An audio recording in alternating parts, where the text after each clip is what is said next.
Assalamualaikum students, welcome to Funds Academy with lecture number 15.3, second year physics, our entry test, June.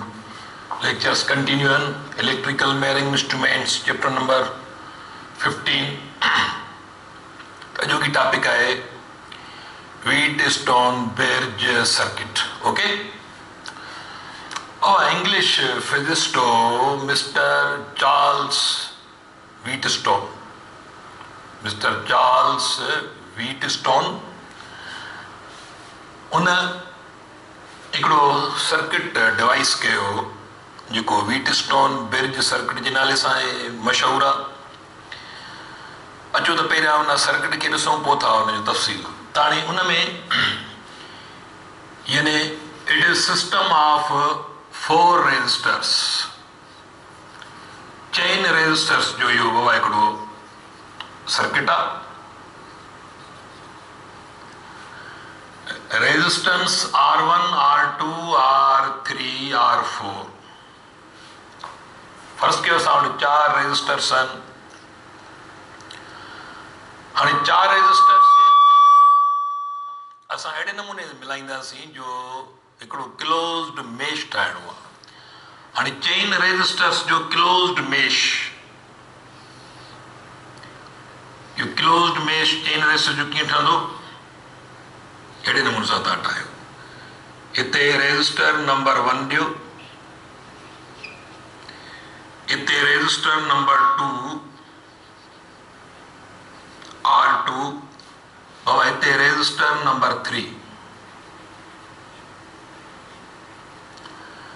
R1, R2, Baba R3 and resistor number R4, okay? Now this is called closed mesh. This closed mesh having 4 junctions. Junction A and its opposite junction is junction B. This one is junction C and its opposite junction is junction D. Okay? Now this arrangement is called closed mesh. Now in this closed mesh,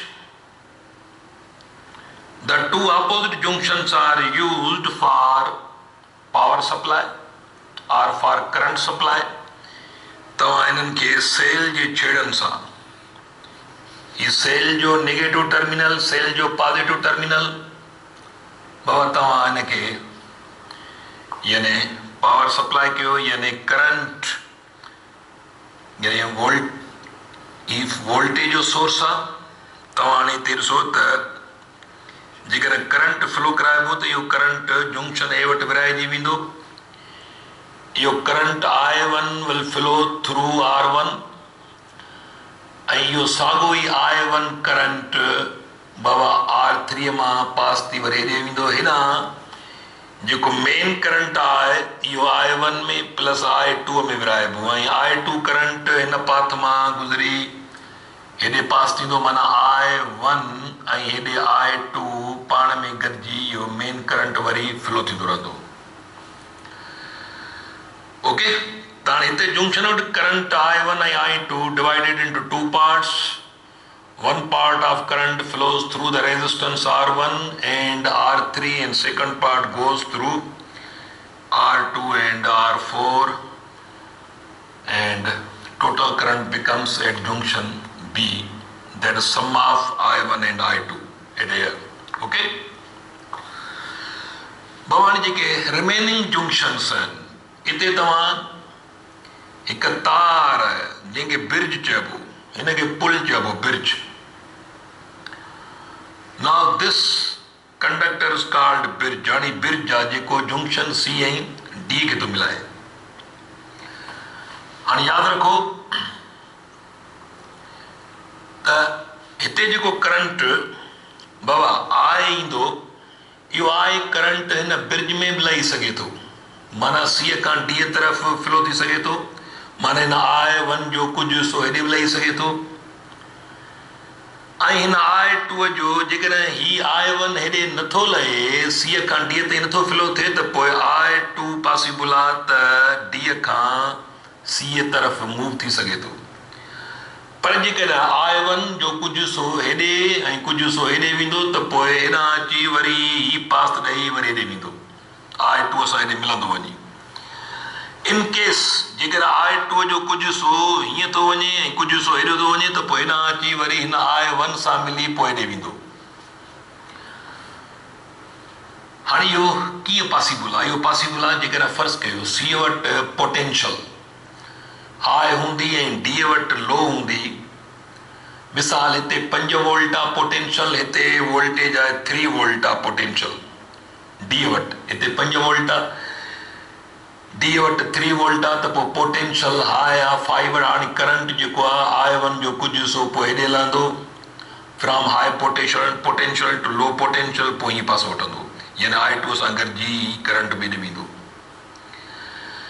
जेकॾहिं हिते 5 volt आहिनि, potential D वटि high आहे ऐं C वटि 3 आहे फर्ज़ कयो, त पोइ पोटेंशियल डिफरेंस त थींदो वञे 2, पर ही हाई पोटेंशियल वारी पॉइंट आहे। हिते इलेक्ट्रिक प्रेशर आहे, हाणे करंट हीअं फ्लो थींदो ऐं हेॾां अची पोइ हिन I1 सां गॾिजी वेंदो हलियो। त करंट D खां C तरफ़ थो मूव थिए या C खां D तरफ़ थो मूव थिए, that depends potential difference between the 2 points. यानी जेकॾहिं पोटेंशियल हिते हाई आहे त पोइ करंट C खां D ताईं, जेकॾहिं पोटेंशियल हिते हाई आहे त पोइ करंट D खां C तक, न त अदरवाइज़ C खां D तरफ़। पर इहो बि कीअं ख़बर पवंदी? इहा ख़बर पवंदी जॾहिं हिते ब्रिज में असां हिकिड़ो डिवाइस लॻायूं जंहिंखे गैलोनोमीटर चइबो। इहो गैलोनोमीटर असांखे हाणे, हीउ तव्हांजो गैलोनोमीटर आहे, ठीकु आहे बाबा। इहो गैलोनोमीटर जो पॉइंटर फ़िलहाल 0 ते हूंदो। हाणे छा हूंदो आहे, असां बाबा फर्ज़ कयो हिते बि हिकिड़ी, यानी हिकिड़ी सोर्स खां की निकिरंदी आहे, हीअ आहे की नंबर 1, माना इहो हिकिड़ो बटण आहे जेको सर्किट ब्रेक लॻो पियो आहे। हाणे सर्किट कनेक्ट था कयूं, माना की हेठि करे छॾीसीं त करंट ईंदो, करंट ईंदो, करंट ईंदो, करंट ईंदो, हेॾे वेंदो, करंट हेॾे वेंदो। हिते ब्रिज में बि हिकिड़ी की हूंदी, की नंबर 2। हाणे की नंबर 2 जेकॾहिं ओपन आहे, माना सर्किट ब्रेक लॻो पियो आहे, ही पाथ, त पोइ करंट त लाज़मी हेॾे वेंदो, करंट हेॾां हीअं वेंदो, हेॾे न लहंदो। पर जेकॾहिं असां इहे की नंबर 2 बि इहा बि असां क्लोज़ करे छॾियूं, क्लोज़ जो मतिलबु आहे त असां पाथ ॾेई छॾियूं, बटण ऑन लॻो पियो आहे। हाणे ही बटण बि ऑन आहे, ही की 1 बि ऑन आहे, की 2 बि ऑन आहे, माना की 1 बि क्लोज़ आहे, की 2 बि क्लोज़ आहे, माना करंट लाइ पाथ जारी आहे, करंट लाइ पाथ जारी आहे। हाणे करंट अचे थो, जेकॾहिं करंट बाबा हिन हीअं लहंदो त पोइ माना गैलोनोमीटर जी नीडल हेॾे डिफ्लेक्ट थींदी, माना हिन मां ख़बर पई त हिते पोटेंशियल हाई आहे, हिते पोटेंशियल लो आहे। पर जेकॾहिं इहा साॻी नीडल वरी हीअं थी जर्क थिए, फर्ज़ कयो त पोइ करंट हाणे हीअं थो मूव थिए D खां, यानी ब्रिज में बि करंट शुरू थी वियो, करंट जो कुझु सो हेॾे, कुझु सो ब्रिज में बि, छाकाणि जो डिफ्लेक्शन थियो आहे हिन तरफ़, माना करंट जेको आहे सो D खां C तरफ़ मूव थी पोइ थो हेॾे वञे, जेको हिन सां गॾिजी थो पए।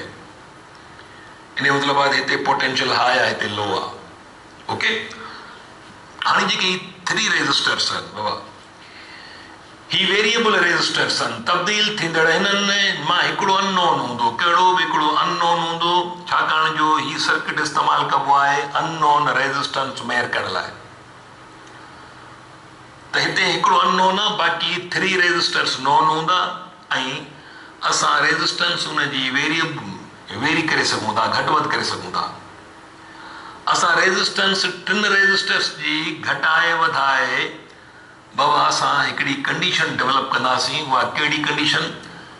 C ऐं D वटि पोटेंशियल सेम करणी आहे। पोटेंशियल सेम करणी आहे माना हिते बि 5 वोल्ट फर्ज़ कयो, हिते बि 5 वोल्ट फॉर एग्जाम्पल, त पोइ पोटेंशियल डिफरेंस हिन जंक्शन जा क्रॉस, यानी गैलोनोमीटर जा क्रॉस, यानी ब्रिज जा क्रॉस पोटेंशियल डिफरेंस थी वेंदो 0। छाकाणि जो पोटेंशियल हिते बि साॻी आहे हिते बि साॻी आहे त डिफरेंस ज़ीरो थींदो माना हिते बि साॻियो प्रेशर आहे हिते बि साॻियो प्रेशर आहे ही हिकिड़ो अहिड़ो पाइप आहे हिन पासे बि साॻियो प्रेशर हुजे हिन पासे साॻियो प्रेशर त पाणी अंदरि लहंदो ई न फ्लो ई न थींदो त नोट करे छॾियो बाबा त हाणे असां रेज़िस्टेंस घटाए वधाए हिकु कंडीशन डेवलप करणी आहे उहा कहिड़ी त असांखे पोटेंशियल सी ऐं डी वटि हिकु जहिड़ी खपे पोटेंशियल हिकु जहिड़ी थी वेंदी त माना पोटेंशियल डिफरेंस ज़ीरो थी वेंदो ऐं पोटेंशियल डिफरेंस जेॾी महिल ज़ीरो थी वेंदो त पोइ हीअ पाथ की बाण लॻी पई आहे हीअ की बाण लॻी पई आहे पोइ हिन रस्ते में करंट फ्लो न थींदो जेकॾहिं पोटेंशियल हिते बि 5 वोल्ट आहे हिते बि 5 वोल्ट आहे त डिफरेंस ज़ीरो थींदो हाणे हिन पाथ में करंट ब्रिज जे थ्रू करंट पास न थींदो गिलानोमीटर जी नीडल ज़ीरो ॿुधाईंदी हाणे इनखे चइबो आहे बैलेंस कंडीशन त तव्हां पाथ बि हुजे ऐं करंट पाथ मां न गुज़रे हीअं गुज़री वञे त इनखे बैलेंस कंडीशन चइबो आहे ऐं इहा बैलेंस कंडीशन अचीव कबी आहे बाय वेयरिंग रेज़िस्टेंस तब्दील करे असां इहा बैलेंस कंडीशन अचीव कंदासीं ऐं पोइ अंडर द बैलेंस कंडीशन हाणे बैलेंस कंडीशन में छा हूंदो वोल्टेज अक्रॉस R1 ऐं वोल्टेज अक्रॉस R2 माना हिन पासे इहा हिकु जहिड़ी हूंदी माना under balance condition voltage across R1 is equal to voltage across R2 हाणे इहा सूरत हाल थींदी मां हिते बाबा लिखांसि थो under the balance condition under the balance condition हाणे बैलेंस कंडीशन छा आहे इहा मां तव्हांखे ॿुधाई त करंट जारी आहे पर करंट हिन विचे पाथ मां नथो फ्लो थिए छाकाणि हिते वोल्टेज साॻी आहे हिते वोल्टेज पोटेंशियल हिते बि साॻी आहे हिते बि साॻी आहे वोल्टेज ज़ीरो थींदी across C and D potential difference zero थींदो across C and D okay त इनखे बैलेंस कंडीशन चइबो ऐं under the balance condition R1 ऐं R2 जे अक्रॉस वोल्टेज हिकु जेतिरी थींदी यानी voltage across R1 is equal to voltage across R2 वरी हिन पासे हिते जेका वोल्टेज हूंदी साॻी हिते हूंदी त जेका वोल्टेज अक्रॉस R3 हूंदी उहा वोल्टेज अक्रॉस R4 हूंदी यादि रखी छॾियो इहा इक्वेशन नंबर 2 त this certification will take place when balance condition occurs जॾहिं बैलेंस कंडीशन बाबा असां हासिल कंदासीं हिते बि 5 वोल्ट हूंदा त हिते बि 5 वोल्ट हिते 10 वोल्ट हिते बि 10 वोल्ट माना पोटेंशियल साॻी हूंदी साॻी पोटेंशियल डिफरेंस ज़ीरो हूंदो त इहा बैलेंस कंडीशन आहे ऐं हुन बैलेंस कंडीशन जे तहत R1 ते जेका वोल्टेज हूंदी साॻी हिते ऐं हिते जेका वोल्टेज हूंदी साॻी हिते इहो मां लिखियो आहे हाणे ओम्स लॉ अप्लाई कयो हिते applying Ohm's law V is equal to IR I कहिड़ी आहे I1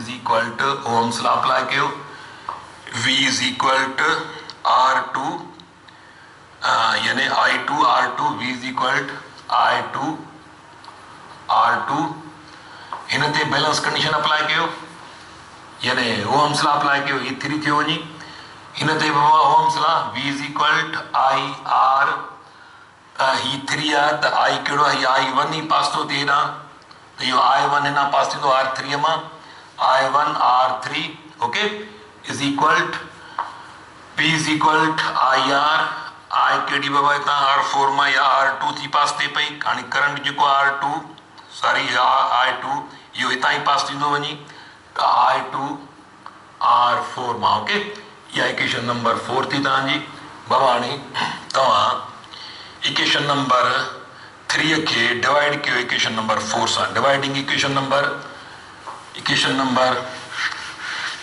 3 by equation number 4 therefore I1 R1 upon I1 R3 is equal to Baba I2 R2 upon I2 R4 इन में cancel I1 में cancel बाक़ी तव्हां वटि R1 upon R3 that is equal to R2 over R4 this is called Wheatstone bridge इनखे थोरो arrange कबो इनखे असां थोरो अरेंज करे छॾियूं त R1 upon R2 is equal to R3 upon R4. ताइनके ज़ाहिरी R2 हेठि अचींदो, R3 मथे अचींदो, ही तव्हांजो हाणे में. Now this is called Wheatstone-Bridge principle, जेको असां हिन Wheatstone-Bridge सर्किट मां हासिल कयो. हाणे बाबा यादि रखे छॾियो त हिते 3 resistors will be known and the 4th resistors to be measured. जंहिंखे असां कैलकुलेट था कयूं या फाइंड आउट करण था चाहियूं उनखे मेयर करणो आहे. त हिन फॉर्मूला खे इस्तेमालु करे, हिन Wheatstone-Bridge प्रिंसिपल खे इस्तेमालु करे असां अननोन रेजिस्टेंस जो वैल्यू मेयर कंदा आहियूं. ओके, हाणे ही जेको सर्किट, हिन जूं एप्लीकेशन्स कहिड़ियूं आहिनि, ही कहिड़नि इंस्ट्रूमेंट्स में, ही बेसिकली रेजिस्टेंस मेयरिंग इंस्ट्रूमेंट में ही अहम किरदार थो अदा करे. केतिरा ई इलेक्ट्रिकल मेयरिंग इंस्ट्रूमेंट्स, माना रेजिस्टेंस मेयरिंग इंस्ट्रूमेंट्स में ही इस्तेमालु कयो वियो आहे. जंहिंमें मिसाल हिकिड़ो तव्हां वटि पोस्ट ऑफिस बॉक्स आहे, जेका रेजिस्टेंस मेयर करण जो औज़ार आहे. पोस्ट ऑफिस बॉक्स, इन में बि जेको सर्किट लॻल आहे उहो Wheatstone-Bridge आहे. माना पोस्ट ऑफिस बॉक्स एप्लीकेशन आहे Wheatstone-Bridge सर्किट जी. स्लाइड वायर ब्रिज या मीटर ब्रिज बि हिनखे चइबो आहे. इहो बि हिकिड़ो तव्हांजी लेबोरेटरी में रखियल जेको आहे सो इंस्ट्रूमेंट आहे. इन में बि Wheatstone-Bridge सर्किट आहे. केरी फोस्टर्स ब्रिज में बि Wheatstone-Bridge सर्किट आहे. कैलेंडर एंड ग्रिफ्स ब्रिज में बि Wheatstone-Bridge सर्किट आहे. केल्विन्स डबल ब्रिज में बि बाबा Wheatstone-Bridge सर्किट आहे. त इहे सभई एप्लीकेशन्स आहिनि Wheatstone-Bridge सर्किट जूं. ओके, त हाणे इहो तव्हांजो बाबा Wheatstone-Bridge सर्किट ते हिकिड़ो लेक्चर. त इहो ॻाल्हि सम्झ में तव्हांखे अचणु खपे त इहो बैलेंस कंडीशन छा आहे. ठीकु आहे, ऐं इहो बि तव्हांखे सम्झ में अचे त बैलेंस कंडीशन माना की बि क्लोज लॻी पई आहे, माना सर्किट ऑन लॻो पियो आहे, माना पाथ जारी आहे, पर हिन मां करंट नथो फ्लो थिए. हिन ब्रिज मां जेको गैलोनोमीटर जी नीडल 0 ॿुधाईंदी. छो नथो? हितां छाकाणि जो हिते पोटेंशियल, हिते पोटेंशियल हिकु जेतिरी आहे, जंहिंखे बैलेंस कंडीशन चइबो आहे. हुन बैलेंस कंडीशन दौरान हिते वोल्टेज ऐं हिते हिकु जहिड़ी हूंदी. जेकर हिते 4 वोल्ट आहे त हिते बि 4 वोल्ट, हिते जेकर 7 वोल्ट आहे त हिते बि 7 वोल्ट, जेका असां लिखी असां ओहम्स लॉ अप्लाई कयो. ओके, त बाबा पंहिंजो ख़्यालु कजो. इहो लेक्चर असांजो हिते पूरो थियो. वरी ॿिए लेक्चर सां तव्हां सां गॾु हूंदासीं. अल्लाह हाफ़िज़.